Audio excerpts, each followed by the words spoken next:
Sejam muito bem-vindos à nossa live de hoje, para esse nosso bate-papo de hoje no Qualitate.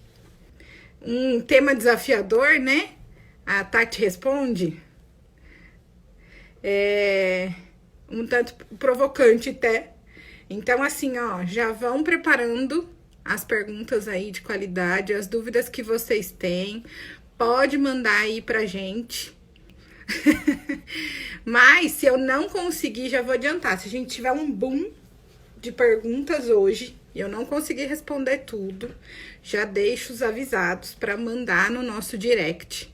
Porque eu recebo todas as perguntas. Salvo tudo aqui comigo, as meninas sempre me repassam pra gente poder sempre trazer mais conteúdo aqui, mais informação, mais figurinha pra gente trocar dentro aí dos processos de qualidade de laboratório. E dentro desse conceito, só relembrando que a gente também recebeu algumas perguntas relacionadas às lives anteriores. Então, para quem ainda não acessou o nosso TZF Play, eu convido para entrar lá, dar uma olhadinha nas lives que estão salvas, né? Tanto as Qualitate quanto a live do Boim, que hoje, especialmente, a gente tem dose dupla de live aqui na TZF. Então, logo em seguidinha, a gente tem o Fá aí para conversar com a gente sobre GCMS versus GCMS-MS. Que, modéstia à parte, a gente sempre tem um preferido, né? E a técnica de GC faz o meu coração bater mais forte, eu confesso. Né? É a técnica que eu mais adoro. E deixa eu ver o que mais que eu tenho aqui para falar. Ah, temos uma novidade. Nós vamos abrir em breve algumas capacitações remotas. Porque o que acontece? Nós temos o seguinte cenário, igual semana passada, a gente estava falando de carta de controle, né? E aí o pessoal mandou para mim, nossa, Tati, é muito conteúdo, é muita coisa. E a gente tem as limitações aqui da live, né? Que é mais um bate-papo. Então, a gente já tá montando aqui os grupos, né? Os assuntos para algumas capacitações remotas, tá? Então, se vocês até tiverem sugestão de temas, eu já recebi alguns aqui que eu tô preparando, como as próprias cartas de controle na prática. Outro assunto que eu gosto muito, que é análise de certificado, mas análise de verdade, tá? Tudo que a gente fala aqui é como fazer de verdade. Seguindo aqueles 4 pilares. Então, a gente tem conceito, tem ferramenta, tem o como fazer e tem a execução mão na obra, tá? Então, fiquem atentos nos nossos canais, nas nossas redes, que logo mais vocês vão saber das programações de data de algumas capacitações remoto. E aí, eu espero ver vocês por lá pra gente continuar nessa caminhada aí de conhecimento, né? Bom, acho que os recados estão dados. Sigam lá. Preparem as perguntas. E já pode ir mandando aí para mim. Eu já tenho uma listinha. E reforço. Aquelas que não der pra gente responder aqui na live, fiquem tranquilas que serão guardadas. Manda pra gente no direct, que na próxima live a gente tá junto falando sobre elas. Porque a gente tem muita dúvida em comum quando a gente fala de qualidade analítica, né? Então, vale muito a pena essa troca de figurinha. E nunca tem dúvida boba, sabe? Sempre as dúvidas são muito bem-vindas pra gente poder ir aprimorando. Beleza? Convido vocês a dar os coraçõezinhos aí.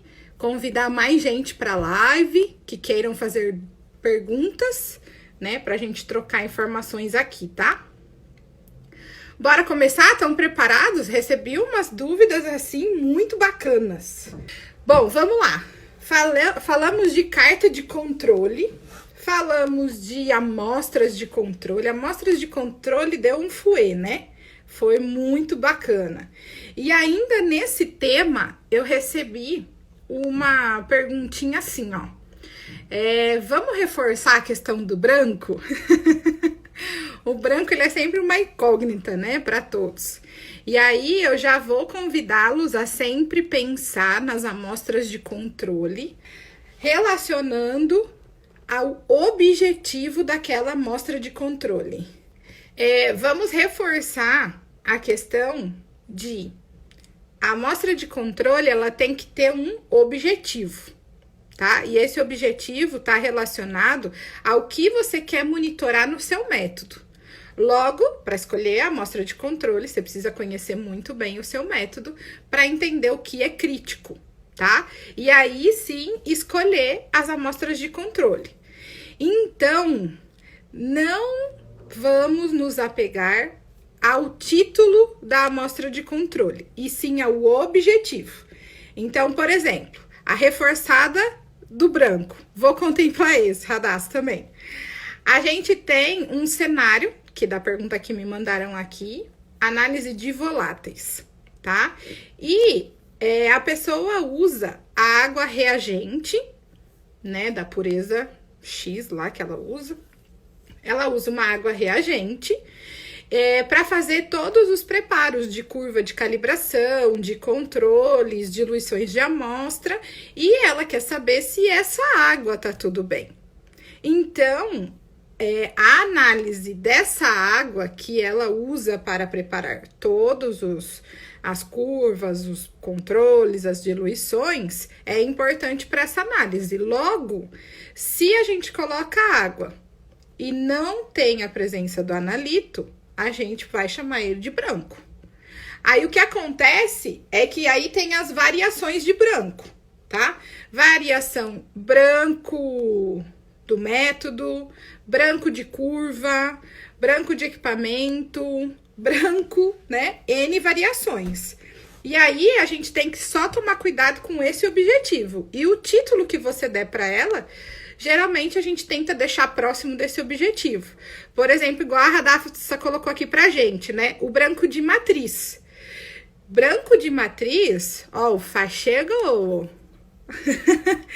O branco de matriz, ele nada mais é do que uma amostra isenta do seu analito, que vai passar por todo o processo de preparo e análise, tá? Então, o branco de matriz eu consigo fazer quando eu tenho matriz isenta. Caso contrário, a gente vai ficar devendo. E pode não ser aplicável e tá tudo bem, tá? Branco de equipamento, que aí vem as variações. Se eu quero checar se o meu equipamento tá tudo ok, não vai trazer nenhum falso positivo, nenhum arraste, né? De nada, tá tudo bem com o sistema, então eu preciso entender qual é o meu diluente. E também relacionado ao tipo de técnica que a gente tá falando. Tanto que a gente tá preparando aqui para vocês as nossas lives em conjunto. Porque o controle de qualidade, a garantia de validade de resultado, muitas vezes ela fica mais aplicada, né? Mais fácil da gente entender ela, quando a gente associa a técnica do meu método, né? E as características do meu método. Então, aguarde que eu e o Fá estamos preparando uma surpresinha para vocês, para a gente poder fazer esses bate-bolas. E aí eu acredito que algumas chavinhas assim vão cair, sabe? Acende umas lampadinhas assim. Ah, é isso! Porque aí você se vê naquela técnica, você se vê naquele método. Então, aí fica um pouco mais fácil da gente conversar e dar os exemplos, tá? Então, no caso dessa dúvida que eu recebi do VOC, a gente fazer a análise da água reagente é muito bem-vinda para a gente ver se tem interferentes no equipamento, tá? Beleza? Tudo bem? Uma outra dúvida que eu recebi, gente, muito bacana, e eu acredito que seja a dúvida de muita gente aqui. Todos vocês trabalham com incerteza de medição? Já fizeram, têm conhecimento, já interpretaram, nunca vi, só li e tenho pavor. Manda aí pra mim, o que você acha de incerteza de medição, né? Pra eu entender qual é que é. Porque eu recebi uma dúvida muito bacana e é uma dúvida que eu recebo em vários laboratórios, tá? Que vou dar um exemplo aqui. A gente tem um método, tá? E esse método tem um limite de quantificação de 0,07 gramas por 100 gramas. Bom, né? Aí, o que acontece? Esse método, ele foi submetido à avaliação de incerteza de medição. E nessa avaliação da incerteza de medição desse método, a gente obteve um resultado, né, um valor de 0,7 gramas por 100 gramas. Pé, né? Porque a gente já tem um probleminha aqui. Se a gente olhar direto e reto essa questão da incerteza, imagina assim, ó, essa situação que eu coloquei aqui para vocês. Então, imagina que a minha amostra desconhecida, eu submeti ela a esse método, analisei e tive um resultado de 0,07, beleza? Para eu expressar esse resultado, uma vez que a incerteza de medição é 0,7, a gente expressaria assim, ó, o resultado da minha amostra é 0,07 mais ou menos 0,7 gramas por 100 gramas. Sabe o que isso significa? Que você tá devendo o resultado. Porque a sua incerteza está 10 vezes maior do que o seu limite de quantificação. Então, você tá devendo o resultado. O seu resultado de 0,07, ele pode ser negativo, certo? Ou 0,84. Uma faixa gigante, né? E outra que você ficou devendo o resultado. Então, a dica que eu dou para vocês, quando a gente... E outra, não tem critério de aceitação para incerteza de medição, tá? A gente tem que fazer a interpretação dela, o entendimento dela. Porque nesse caso, vocês concordam comigo? Não faz muito sentido. Eu estou devendo resultados. E aí, eu falo para vocês o seguinte: vamos tomar cuidado com a forma de apresentar incerteza de medição. Porque o que acontece? Esse método, por exemplo, eu não sei qual é, tá? Eu recebi só os números certinho, não sei ao certo qual é o método propriamente dito, tá? Mas, falando só em termos numéricos, o que a gente tem? Se esse método, ele tem uma faixa de trabalho, quando eu vou estimar a incerteza de medição e encontrar um resultado relacionado à amostra que eu testei. Então, vamos lá, ó, presta atenção. Incerteza de medição, ela é da amostra, certo? Então, a gente faz uma simulação de uma amostra real e estima a incerteza de medição com base em todas essas etapas que fazem parte do processo. É muito comum em análises, né, laboratório de ensaio, a gente estimar a incerteza de medição pelo método top-down, que é trazer as variações de um processo de validação, tá? E aí, a gente encontra uma incerteza na mesma unidade de reporte, né, do seu resultado final. Porém, a incerteza que a gente achou é daquela amostra que eu testei, tá? O que a gente faz é relativar ela para o método. Nossa, falei difícil agora, né? Nada mais é do que colocar ela em porcentagem, para que ela represente a minha faixa de trabalho. Então, por exemplo, ao invés de eu reportar a minha incerteza como 0,7 gramas por 100 gramas, eu preciso entender qual que essa incerteza de 0,7, de qual amostra ela era, quando eu fiz o teste a estimativa da incerteza, tá? Então, a incerteza 0,7 gramas por 100 gramas, ela tá maior do que o limite de quantificação.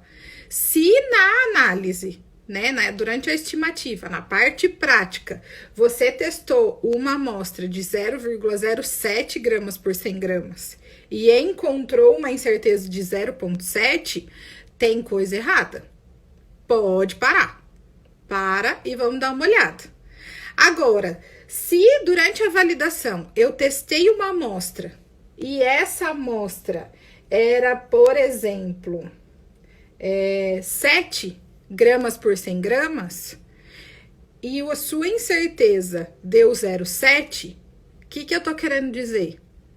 Que a incerteza desse método é de 10%. Logo, se o seu resultado da amostra for 7 gramas por 100 gramas, como que você reporta ele com uma incerteza de 10% do método? 7 mais ou menos 0,7 gramas por 100 gramas. Ficou claro? Deu para entender? Porque o que a gente faz é uma extrapolação. Qual é o mundo ideal da incerteza de medição? Calcular a incerteza para todas as amostras que entram no laboratório. Isso é viável? Não, não é. Na maioria dos casos, não é. Então, o que a gente faz? Se nós padronizamos o procedimento de ensaio e todas as amostras vão passar por esse procedimento, eu faço a extrapolação da incerteza. Avalio a regressão, porque ali está a minha faixa de trabalho, se o método tiver curva de calibração, tá? A gente avalia a precisão com as amostras, né, que representam essa faixa de trabalho. A gente avalia a recuperação ou a exatidão dentro dessa faixa de trabalho. E tudo isso, essas variações da validação, elas vêm contribuindo para o processo de estimativa de incerteza. Logo, quando a gente encontra a incerteza lá no final, ela está relacionada a alguma amostra que você testou no processo de validação. E é aí que a gente faz a associação, tá? Para entender que aquela incerteza que eu estou encontrando na unidade de medida, ela corresponde a uma concentração de uma amostra que eu testei.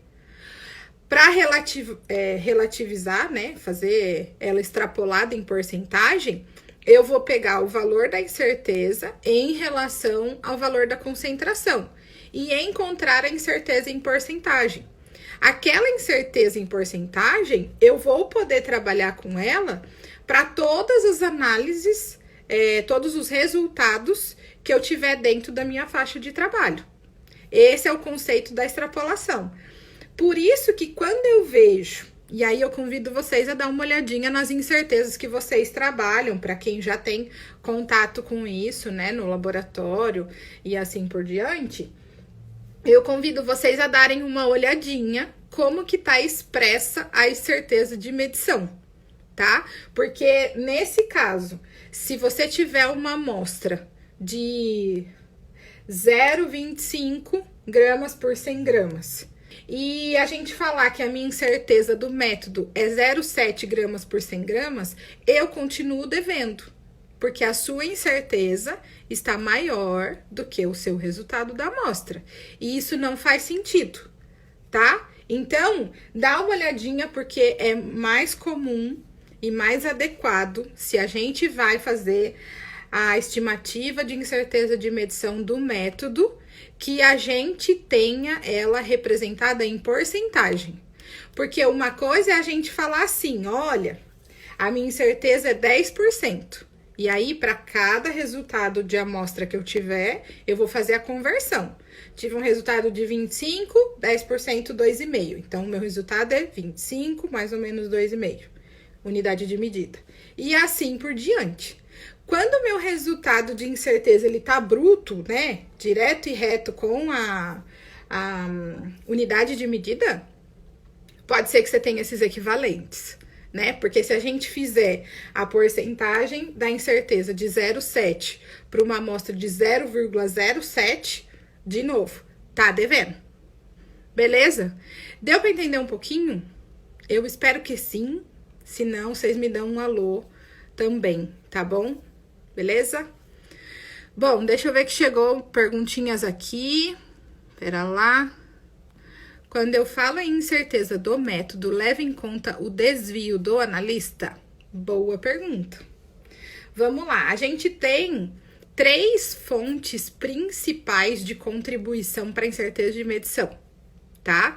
Que vai ser, pensem assim, ó, que vai ser, se o seu método tem curva de calibração, a regressão é uma fonte de incerteza muito importante. Tati, o meu método não tem curva de calibração, ok. É análise direta. Eu tenho um analisador como turbidez, como pH, né? Que eu tenho uma análise direta. Não tenho a curva de calibração, tá? No entanto, o seu equipamento, ele deve estar calibrado. Então, essa fonte de incerteza também é muito importante. Tudo bem? Que é o status da calibração do seu equipamento. Um segundo ponto que é muito importante é a precisão. E quando a gente fala de precisão, a gente vê, né, dentro do laboratório, as condições de RP e as condições de precisão intermediária. Então, é muito importante, se você tiver no laboratório mais do que um analista que vai utilizar esse método na rotina, é bem importante que ele seja considerado na validação. E aí, a gente tem o seguinte cenário. O analista principal faz a RP. O analista secundário, ou, né, o segundo analista, o terceiro analista, ele vai participar da precisão intermediária. Tati, qual que eu levo, então, para incerteza? A RP ou a precisão intermediária? O que vocês acham? Precisão intermediária, certo? Ou aquela que apresentar o maior desvio.